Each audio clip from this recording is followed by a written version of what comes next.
brothers and sisters in Christ. I welcome you to our first presentation here on Path Life. And our first presentation today is basically on love. Shall we pray? Dear Father in heaven, we thank you for the moment you have given us to listen to your holy word. Help us to take it to our hearts, fill our minds and our lives with love. In Jesus' powerful name, I pray. Amen. Okay, so our text of consideration for today is 1 John 4 verse 8, which says, "He that loveth not knoweth not God, for God is love." Let me try and explain this verse in a clear way. So, the phrase "loveth not" is another of John's negative forms of a previous positive statement. The Christian who claims to know God and yet does not love his brother is a living lie. Now, the other phrase "knoweth not," rather did not know, that is, did not come to know God.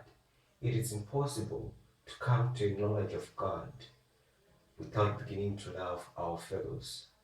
See 1 John 3 verse 10 to 11, which says, "By this it is evident that who are the children of God and who are the children of the devil.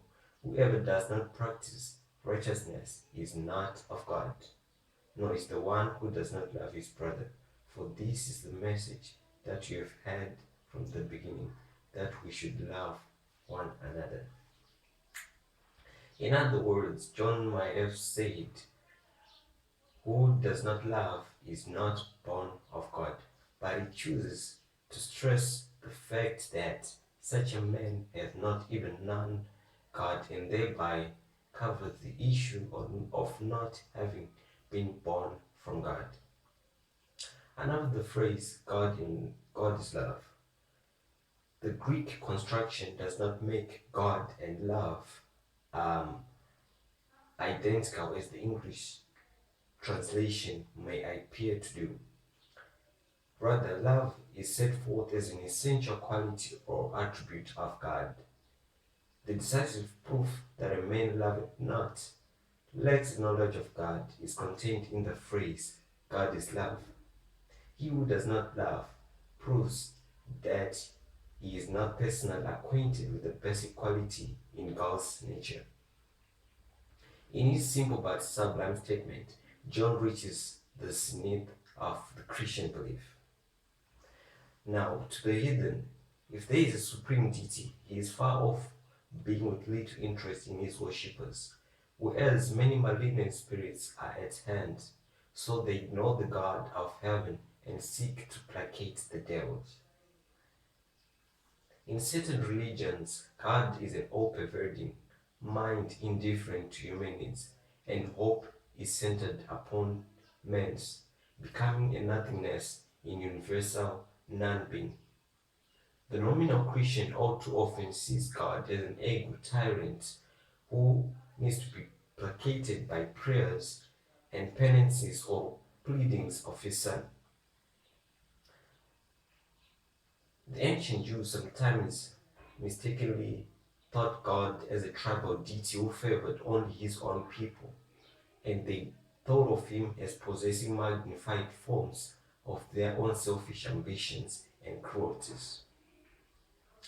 The best among them found God revealed in the holy writings, but often they failed to gain a true understanding of the divine nature. When the Son of God came to earth, man could see that God is love. That God is love is a revelation, for men could never have figured that for themselves. The revelation is of supreme importance to man's welfare. That God is a spirit. See John 4 verse 24. Literally, God is spirit.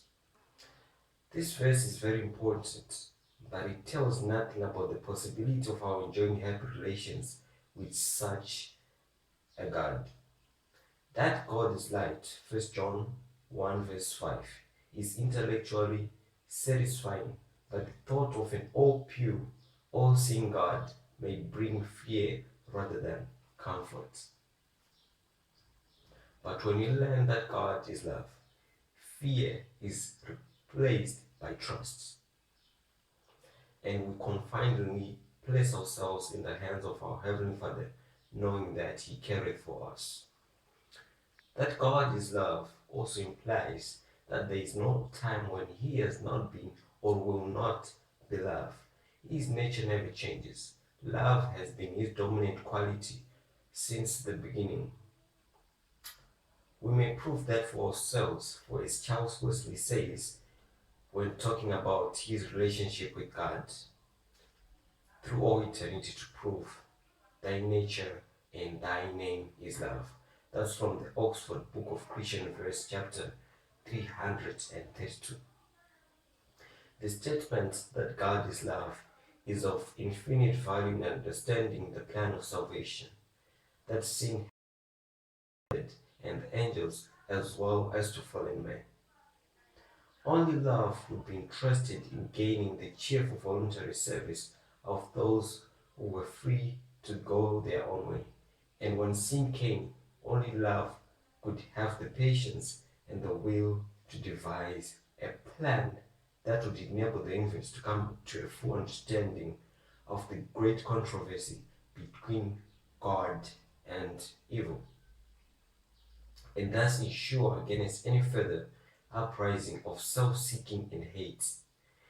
In the warfare against God, in the warfare against sin, God, being truly love, can use only truth and love, whereas Satan uses cruel force and hates. He uses cunning lies and many other bad things.